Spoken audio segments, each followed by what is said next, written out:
ان کی خواہش کے مطابق اگر ہم ان پر فرشتے بھی نازل فرمائیں اور مردے بھی ان سے باتیں کر لیں، اور اتنا ہی نہیں بلکہ غیب کی تمام چیزیں کھلم کھلا ان کے سامنے ظاہر کر دیں، تو بھی یہ کافر بغیر مشیت الہی ایمان لانے کے نہیں، ان میں سے اکثر جہالت کے پتلے ہیں۔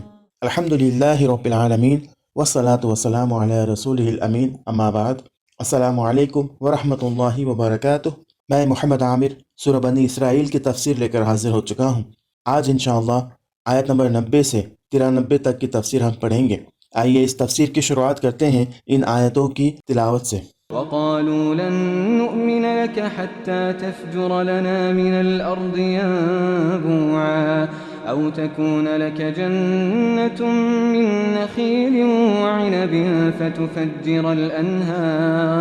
فتفجر الأنهار خلالها تفجيرا أو تسقط السماء كما زعمت علينا كسفا أو تأتي بالله والملائكة قبيلا أو يكون لك بيت من زخرف أو ترقى في السماء ولن نؤمن لرقيك حتى تنزل علينا كتابا نقرأه قل سبحان ربی هل كنت الا بشرا رسولا۔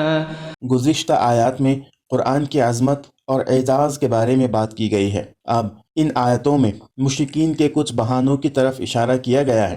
وہ ایسی بہانہ تراشیاں کرتے تھے کہ جن سے صاف ظاہر ہوتا تھا کہ ان کافروں کا مقصد سوائے اس کے کچھ نہ تھا کہ رسول اللہ صلی اللہ علیہ وسلم کی دعوت کے جواب میں ہٹ دھرمی، عناد، سرکشی اور غرور کا مظاہرہ کریں، کیونکہ وہ پیغمبر اکرم صلی اللہ علیہ وسلم کی منطقی بات اور زندہ سند کے جواب میں نہایت نامعقول تقاضے کرتے تھے۔ ان آیتوں میں ان کے کچھ مختلف تقاضے بیان ہوئے ہیں۔ پہلے ارشاد ہوتا ہے، اور انہوں نے کہا کہ ہم اس وقت تک تم پر ایمان نہیں لائیں گے جب تک تم ہمارے لیے اس زمین سے پانی کا چشمہ نہ جاری کر دکھاؤ، یا تمہارے پاس کھجور اور انگور کا باغ ہو کہ جس کے درختوں کے درمیان تم نہریں جاری کر دو، یا جیسا تم کہتے ہو آسمان کو ٹکڑے ٹکڑے کر کے ہمارے سروں پر گرا دو، یا اللہ اور فرشتوں کو ہمارے سامنے لے آؤ، یا پھر تمہارے پاس سونے کا گھر ہو، نقش و نگار اور مزین گھر، او یکون لک بیت من زخرف۔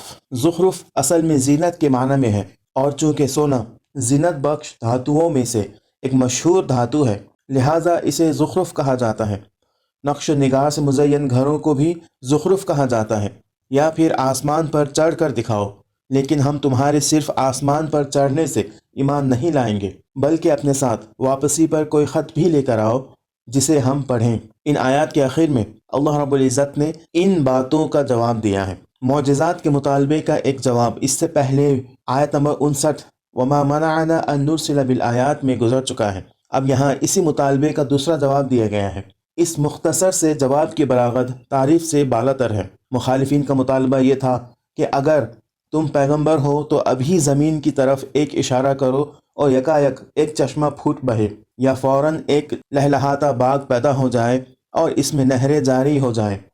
آسمان کی طرف اشارہ کرو اور تمہارے جھٹلانے والوں پر آسمان ٹکڑے ٹکڑے ہو کر گر جائے، اور ایک پھونک مارو اور پلک جھپکتے ہی سونے کا ایک محل بن کر تیار ہو جائے۔ ایک آواز دو اور ہمارے سامنے اللہ اور اس کے فرشتے فوراً آ کھڑے ہوں، اور وہ شہادت دے کہ ہم ہی نے محمد کو پیغمبر بنا کر بھیجا ہے صلی اللہ علیہ وسلم۔ ہماری آنکھوں کے سامنے آسمان پر چڑھ کر جاؤ اور اللہ سے ایک خط ہمارے نام لکھوا لاؤ جسے ہم ہاتھ سے چھوئیں اور آنکھوں سے پڑھیں۔ ان لمبے چوڑے مطالبوں کا بس یہ جواب دے کر چھوڑ دیا گیا۔ ان سے کہو پاک ہے میرا پروردگار، کیا میں ایک پیغام لانے والے انسان کے سوا اور بھی کچھ ہوں؟ یعنی بیوقوفوں، کیا میں نے اللہ ہونے کا دعویٰ کیا تھا کہ تم یہ مطالبے مجھ سے کرنے لگے؟ میں نے تم سے کب کہا تھا کہ میں قادر مطلق ہوں؟ میں نے کب کہا تھا کہ زمین و آسمان پر میری حکومت چل رہی ہے؟ میرا دعویٰ تو پہلے دن سے یہی تھا کہ میں اللہ کی طرف سے پیغام لانے والا ایک انسان ہوں۔ تمہیں جانچنا ہے تو میرے پیغام کو جانچو، ایمان لانا ہے تو اس پیغام کی صداقت اور معقولیت دیکھ کر ایمان لاؤ، انکار کرنا ہے تو اس پیغام میں کوئی نقص نکال کر دکھاؤ۔